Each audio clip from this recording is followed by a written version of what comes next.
আসসালামু আলাইকুম ওরহমতুল্লাহি ওবারাকাতুহু। আমি doctor Saidur Rahman Saeed, ECG study and সল and treatment of the heart disease, এই গ্রুপের অ্যাডমিন অ্যান্ড ফাউন্ডার।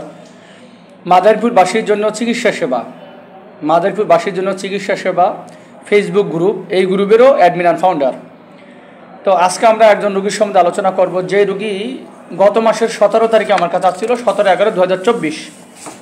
তো এই রুগী যে আসছিল আমার কাছে, এই ডেটটা হচ্ছে 17/11/2024। তার মেইন প্রবলেম ছিল বুকে ব্যথা, তারপরে শর্টনেস অফ ব্রেথ। হ্যাঁ, বুকে প্রচণ্ড ব্যথা ছিল, শর্টনেস অফ ব্রেথ ছিল, হাঁটলে হাঁপাই যেত, কাজ করলে অরণে যেত। রুগীর ভাষ্যমতে আমি 2 কদম হাঁটতে পারি না, হাঁটলেই আমি অসুস্থ হয়ে যাই, ক্লান্ত হয়ে যাই। তো এই সমস্যা নিয়ে সে আমার কাছে আসছিল।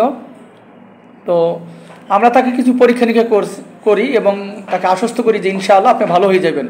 আমি যেই চিকিৎসাটা দিতেছি এইগুলা ব্যবহার করেন, এগুলো ওষুধগুলো সেবন করেন এবং যেইগুলো ব্যবহার করতে বলি সেগুলো ব্যবহার করেন। ইনশাআল্লাহ আশা করি আপনার শ্বাসকষ্ট ভালো হয়ে যাবে। আপনি হাঁটলে যে হাঁপাই যান, কাজ করলে অরণে যান, বুকে যে ব্যথা হয়, এইগুলো ভালো হয়ে যাবে। এবং আপনি খাইতে পারেন না, এগুলোও ঠিক হয়ে যাবে। তো আল্লাহর রহমতে রুগীর আজকে আসছে আমার কাছে ফলো আপে, 15 দিন পরে আসার কথা। তো আজকে আসার পরে রুগীর মুখেই শোনেন যে আগের কী অবস্থা ছিল আর এখন কী অবস্থা আছে। আসসালামু আলাইকুম। ওয়ালাইকুম আসসালাম। মা কেমন আছেন আপনি এখন? আজকে ভালোই আছি, অনেক সুস্থ। গত মাসে যে 17 তারিখে আসছিলেন তখন কি অবস্থা ছিল? বিকেলে আমি অসুস্থ ছিলাম, প্রচুর অসুস্থ ছিলাম। হাঁটলে কি হাঁপাই যেতেন? হাঁটাচলা করতে পারতেন? হাঁটাচলা করতে পারতাম না, করতে পারতেন না। জিনিস খাইতে পারতাম না, খাইলে অরানে গেলে পারতাম না। পেট ভরে খাইলেও অরানে যেত? পেট ভরে অল্প কটা খাইলে, অল্প খাইলে অরানে যেত। আর এখন কি হাঁটাচলা করতে পারেন?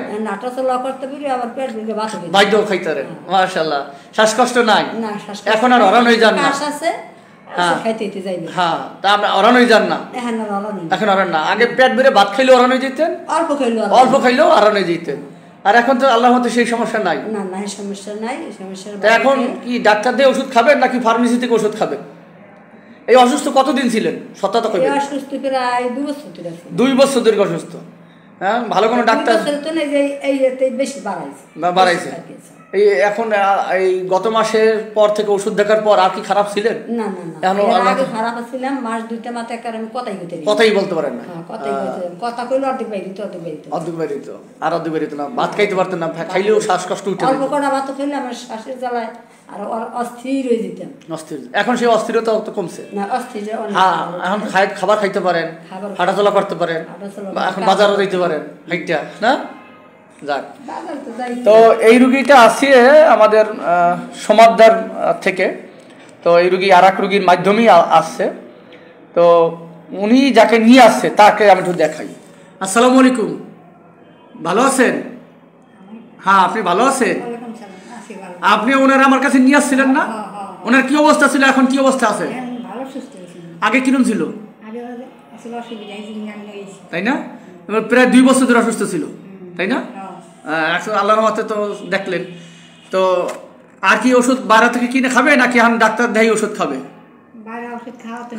নিঃসন্দ। গুড।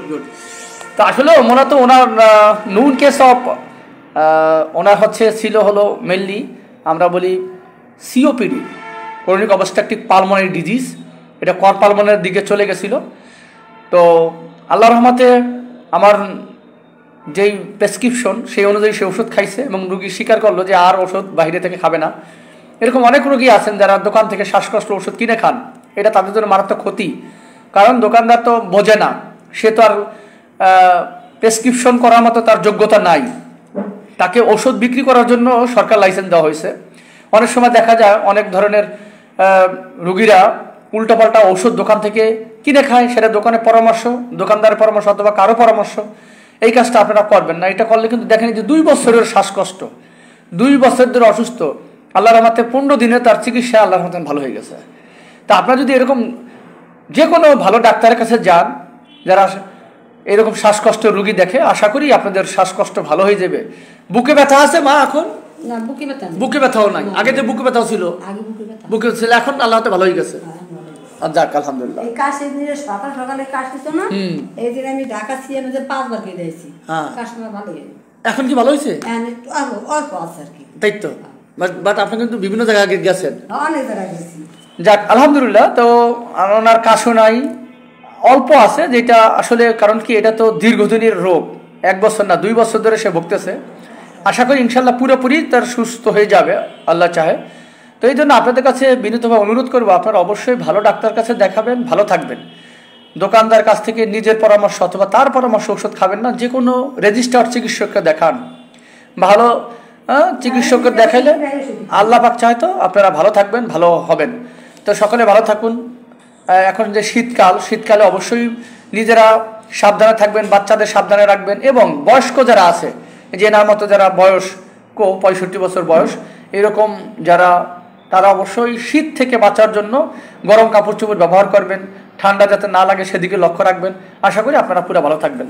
ভালো লাগলে সকলেই ভিডিওটা শেয়ার করুন। আমার রোগীর জন্য সুস্থতার জন্য দোয়া করুন। আল্লাহ পাক জানে তাকে পরিপূর্ণ সুস্থতা দান করে।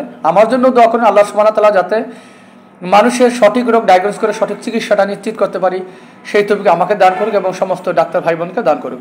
ভালো থাকবেন সকলেই, আমার জন্য দোয়া করবেন। আল্লাহ হাফেজ। ভালো লাগলে ভিডিওটা শেয়ার করুন। আসসালামু আলাইকুম ওয়া রাহমাতুল্লাহি ওয়া বারাকাতুহু।